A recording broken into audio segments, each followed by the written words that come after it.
अस्सलाम वालेकुम, बिस्मिल्लाहिर्रहमानिर्रहीम।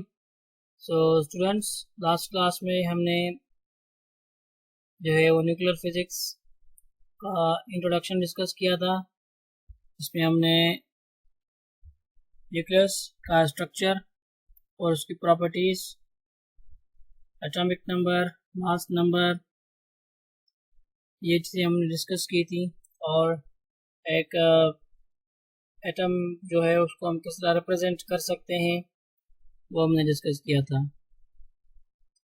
आज हम आइसोटोप्स के बारे में पढ़ेंगे और उसके बाद हम जो है वो रेडियो एक्टिविटी को डिटेल में डिस्कस करेंगे। तो सबसे पहले जो है आइसोटोप्स को रिव्यू करते हैं। Isotopes are atoms of the same element having same atomic number while different mass number. तो देखिए, आइसोटोप्स वो एटम्स होते हैं सेम एलिमेंट के, मीन्स के एलिमेंट उनका सेम होता है। जैसे अगर हम बात करें हाइड्रोजन की, तो हाइड्रोजन के 3 आइसोटोप्स जो है वो मौजूद हैं। जैसे अगर हम बात करते हैं हाइड्रोजन एटम की, तो ये जो पहला एटम है, जो कॉमन जो हाइड्रोजन है, इसको हम प्रोटियम कहते हैं और उसके अंदर एक प्रोटॉन होता है और कोई भी न्यूट्रॉन नहीं होता। तो इसलिए इसका चार्ज नंबर 1 है और मास नंबर भी 1 है, बिकॉज मास नंबर में चार्ज नंबर और मास नंबर दोनों होते हैं। और इसका जो दूसरा जो आइसोटोप है, दैट इज ड्यूटेरियम। तो ड्यूटेरियम का चार्ज नंबर देखिए 1 है, यहाँ पर मास नंबर 2 हो गया। मास नंबर 2 का मतलब ये है कि ड्यूटेरियम में के न्यूक्लियस में एक न्यूट्रॉन और एक प्रोटॉन होता है। और उसके बाद है ट्राइटियम। तो ट्राइटियम जो है, इसके अंदर charge number remain same but mass number increases by 2 and it becomes 3। तो देखें, ये भी सेम एलिमेंट है, it belongs to the hydrogen element. Hydrogen का ये आइसोटोप भी हाइड्रोजन से बिलोंग करता है, ये आइसोटोप भी हाइड्रोजन एलिमेंट का है और ये आइसोटोप भी हाइड्रोजन एलिमेंट का है। क्यों? क्योंकि इनका चार्ज नंबर जो है वो सेम है और इनका जो Z नंबर है या जो प्रोटॉन नंबर है वो सेम है। प्रोटॉन नंबर सेम होने की वजह से चार्ज एलिमेंट जो है वो अपनी जो है वो आइडेंटिटी चेंज नहीं करता, because only there is a charge number और the number of protons in the atom जो कि उसकी आइडेंटिटी को शो करते हैं। तो अगर हम यहाँ बात करते हैं, यहाँ पर charge number 1, charge number 1, charge number, तो आइसोटोप्स ऐसे एटम्स होते हैं सेम एलिमेंट के, ये भी हाइड्रोजन का है, हाइड्रोजन एंड हाइड्रोजन, जिनका चार्ज नंबर सेम होता है लेकिन they have different the mass number. So see that के प्रोटियम का मास नंबर 1 है और ड्यूटेरियम का मास नंबर 2 है और ट्राइटियम का मास नंबर 3 है। That is, they have equal number of protons but different number of neutrons, so the mass number A. Chemical properties of an element depend upon their atomic number. ठीक है, सो element की जो chemical properties हैं वो atomic number पर depend करती हैं और नंबर ऑफ प्रोटॉन्स पर। ठीक है, जैसे हाइड्रोजन है तो हाइड्रोजन के प्रोटॉन 1 है, अगर हम इसको 2 कर देंगे तो वो हाइड्रोजन नहीं रहेगा बल्कि वो हीलियम होगा। And helium and hydrogen have 2 different chemical properties.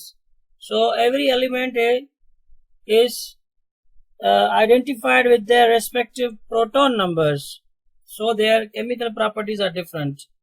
Hence, isotopes of an element show identical chemical properties. It means that के हाइड्रोजन के जो 3 जो आइसोटोप्स हैं या किसी भी एलिमेंट के जितने भी आइसोटोप्स होते हैं, they have the same chemical properties because chemical properties depend on the atomic number and atomic number does not change. But physical properties of an element depend upon mass number. Hence, isotopes of an element show different physical properties. ठीक है, so इन तीनों isotopes की chemical property same है, but इनकी physical properties due to different mass number की वजह से change.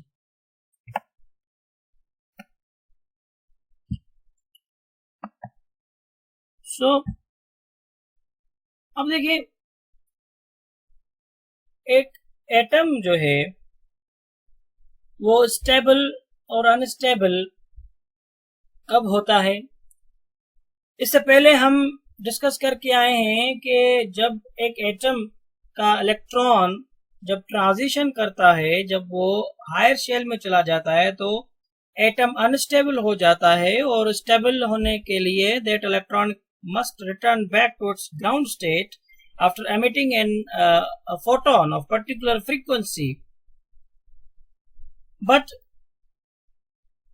यहाँ पर जो न्यूक्लियस की स्टेबिलिटी की बात कर रहे हैं, यहाँ पर हम इलेक्ट्रॉन्स की बात नहीं करेंगे, ठीक है, because in the nuclear physics we only deal with the structure properties and reactions taking place in the nucleus of an atom. तो यहाँ पर इलेक्ट्रॉनिक ट्रांजिशंस की बात नहीं होगी, या इलेक्ट्रॉनिक एटॉमिक स्टेबिलिटी की बात नहीं होगी, या मींस कि यहाँ पर atomic stability with respect to electrons नहीं होगी, यहाँ पर atomic stability with respect to nucleus of an atom की बात करेंगे हम, ठीक है।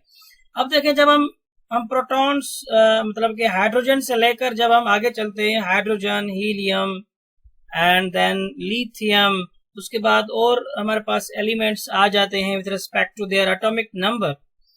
तो अब आप देखते हैं कि तकरीबन जो है एटॉमिक नंबर्स की जो तादाद है, जो प्रोटॉन्स और न्यूट्रॉन्स की जो तादाद है, दैट इज समवे इक्वल, ठीक है। और न्यूक्लियस जो मतलब कि बाउंड है, प्रोटॉन्स की तादाद और न्यूट्रॉन्स की तादाद बराबर होने की वजह से जो न्यूक्लियस जो है वो स्टेबल होता है, because the forces are balanced, ठीक है। एक तो न्यूक्लियर फोर्सेस जो होती हैं आपस में वो बैलेंस होती हैं, और वो बैलेंस होते हैं with the electrostatic force between the protons and proton, ठीक है। प्रोटॉन और प्रोटॉन क्योंकि दो पॉजिटिव चार्जेस हैं, तो रिपल्स करती है, तो repulsive forces are balanced with the nuclear force. लेकिन जैसे ही एटॉमिक नंबर आगे बढ़ता है, और जब हम एटॉमिक नंबर 82 से मतलब कि ज़्यादा होता है, तो एक न्यूक्लियर अनस्टेबिलिटी आ जाती है, means due to difference in the atomic number, sorry, difference और imbalance in the proton and neutron number, ठीक है। तो isotopes having larger neutron number than its charge number are more stable. अब हम करेंगे isotopes having larger neutron number than its charge number are more stable. अब इस चीज को हम इस तरह से समझ सकते हैं कि फॉर एग्जांपल दो प्रोटॉन्स के दरमियान एक न्यूट्रॉन होता है, ठीक है। अब न्यूक्लियस के अंदर प्रोटॉन्स और न्यूट्रॉन्स आपस में जो स्ट्रांगली बाउंड है, it is due to the nuclear force, but nuclear force is short range, it is strong but it is very short range. ऐसे समझ लें कि जो न्यूक्लियर फोर्स है वो एक ग्लू की तरह काम करता है, ठीक है। मतलब कि न्यूट्रॉन और प्रोटॉन्स को आपस में ग्लू, जिस तरह से ग्लू होता है, दो चीजों को आपस में ग्लू जो है वो बाउंड करता है, आपस में कनेक्ट करता है, तो इसलिए न्यूक्लियर फोर्स भी ग्लू की तरह काम करती है और उसकी रेंज भी शॉर्ट है, ठीक है। तो दो प्रोटॉन्स के दरमियान जो न्यूट्रॉन है वो दरअसल प्रोटॉन और प्रोटॉन को आपस में जो है वो अलग करते हैं, इनका बीच में डिस्टेंस जो है वो बढ़ता है, और क्योंकि ये दोनों जो है पॉजिटिव चार्जेस हैं, तो इनके बीच में रिपल्सिव फोर्स भी जनरेट होगी, but that is balanced by this neutron. अब हम कह रहे हैं कि जितने नंबर ऑफ न्यूट्रॉन्स मतलब के ज्यादा होंगे, तो उतने जो है ये जो न्यूक्लियर फोर्स है वो इलेक्ट्रोस्टैटिक फोर्स के साथ बैलेंस हो जाए। लेकिन एटॉमिक नंबर 82 के बाद हमने देखा कि नंबर ऑफ न्यूट्रॉन्स ज्यादा तो है, लेकिन इतने ज्यादा नहीं है कि वो इलेक्ट्रोस्टैटिक फोर्स को जो है वो बैलेंस कर सकें। मीन्स दैट इसका मतलब ये है कि प्रोटॉन और प्रोटॉन मतलब के दो पॉजिटिव चार्जेस हैं, इनकी इलेक्ट्रोस्टैटिक फोर्स जो है वो लॉन्ग रेंज तक है, ठीक है। और प्रोटॉन्स के बढ़ने की वजह से जो है ये फोर्स इतनी ज्यादा स्ट्रांग हो जाती है कि ये जो है वो न्यूक्लियर फोर्स जो कि शॉर्ट रेंज है उसको जो है वो निगलेक्ट कर देती है और उसको काउंटर बैलेंस करके जो है न्यूक्लियस को जो है वो अनस्टेबल कर देती है और न्यूक्लियस जो है वो इन दी एंड जो है वो ब्रेक हो जाता है। The presence of more neutrons in nuclei whose nuclear size becomes larger making it more stable, ठीक है।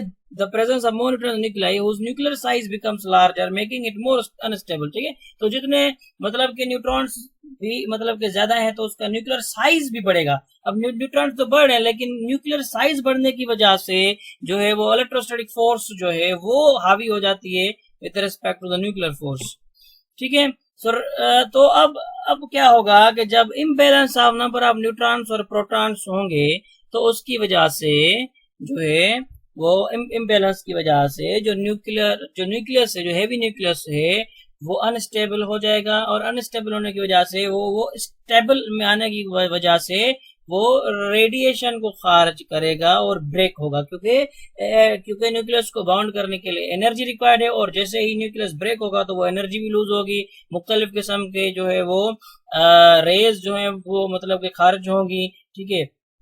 और ये सारा अमल जो है वो स्पॉन्टेनियस मतलब के नेचुरली होता है, इसलिए जो है इस अमल को रेडियोएक्टिविटी भी मतलब के कहते हैं। So that is the reason of the unstability and causes for the radioactivity, that radioactivity is caused by imbalance of the forces, strong nuclear force are weaker than electrostatic forces between the protons for the larger nuclear, ठीक है। जितना nuclear larger होगा तो nuclear force जो strong nuclear force है वो week हो जाती है और इलेक्ट्रोस्टैटिक फोर्स हावी हो जाती है, जिसकी वजह से the nucleus unstable and radioactivity starts, ठीक है। so what is radioactivity?